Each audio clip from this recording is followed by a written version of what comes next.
السلام علیکم۔ امید ہے کہ آپ تمام بفضل تعالی ٹھیک ٹھاک ہوں گے۔ اب ہم عید کے منتظر ہیں۔ اللہ کرے سب کچھ ٹھیک ہو۔ عید کے دن سب کی نماز گھر پر ہی ہوگی اور کوئی کسی مسجد کی طرف رخ نہ کریں۔ اب آئیے ہم خبروں کی طرف دیکھیں۔ تمل ناڈو میں corona virus COVID-19 positive case میں پھر اضافہ ہوا ہے اور کل تعداد 14,753 ہو گئی ہے اور اموات اب تک 98 ہوئے ہیں تمل ناڈو میں۔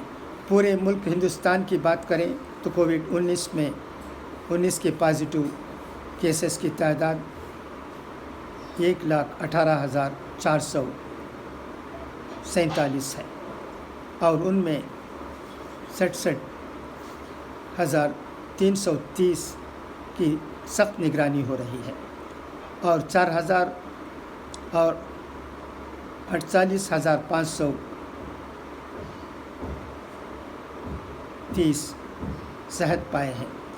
ملک میں کل مرنے والوں کی تعداد 3,583 ہو گئی ہے۔ اللہ سب کی خیر کرے اور اس وبا سے سب کو بچائے۔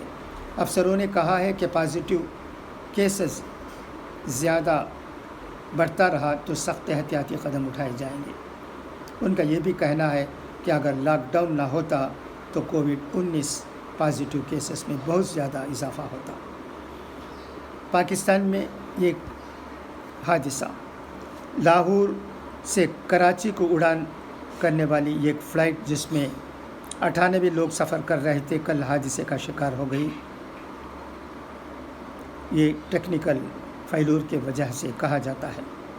صرف 3 لوگ بچ پائے ہیں۔ یہ حادثہ ایک بھیڑ والے علاقے میں ہوا ہے۔ کم سے کم 5 گھر تباہ ہوئے ہیں۔ پتہ نہیں چلا کہ کتنے لوگ زخمی ہوئے۔ مغربی بنگال کے طوفان میں 80 لوگوں کی موت ہوئی ہے اور ہزاروں کروڑوں روپے کا نقصان۔ وزیر اعظم نریندر مودی ہوائی جائزہ لینے کے بعد 1,000 کروڑ روپے کی مدد کا اعلان کیا ہے۔ انہوں نے کہا ہے کہ مغربی بنگال کے لوگوں کے ساتھ پورا ملک کھڑا ہے۔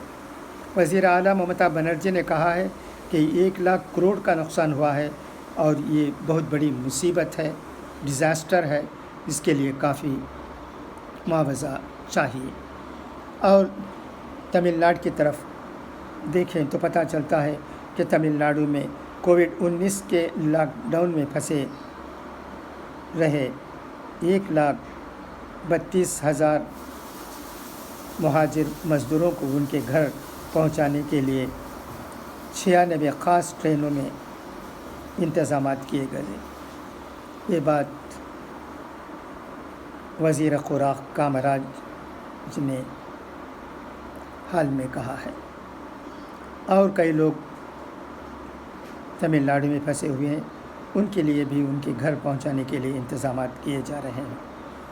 یہاں پھنسے ہوئے ہر مہاجر مزدور کو چاول اور دال دینے کے لیے انتظامات کیے گئے ہیں۔ ہر ایک کو 5 کلو چاول اور 1 کلو چنا داول مل رہا ہے۔ یہ بھی بات تمل ناڈو کے وزیر کامراج نے کہا ہے۔ یہ وزیر خوراک تھی۔ اور عید کل یا پرسوں ہے، سب منتظر ہیں۔ اللہ کرے کہ سب کچھ ٹھیک ٹھاک ہو۔ گھر پر ہی نماز ادا کرنے کی ضرورت ہے۔ کسی کو مسجد کی طرف رخ کرنے کی ضرورت نہیں ہے۔ سرکار بھی یہی چاہتی ہے اور ہماری جماعت بھی یہی چاہتی ہے۔ خدا کرے کہ ہم اصولوں پر عمل کرتے ہوئے کسی کو ہمارے خلاف شکایت کرنے کا موقع نہ دیں۔ خدا حافظ۔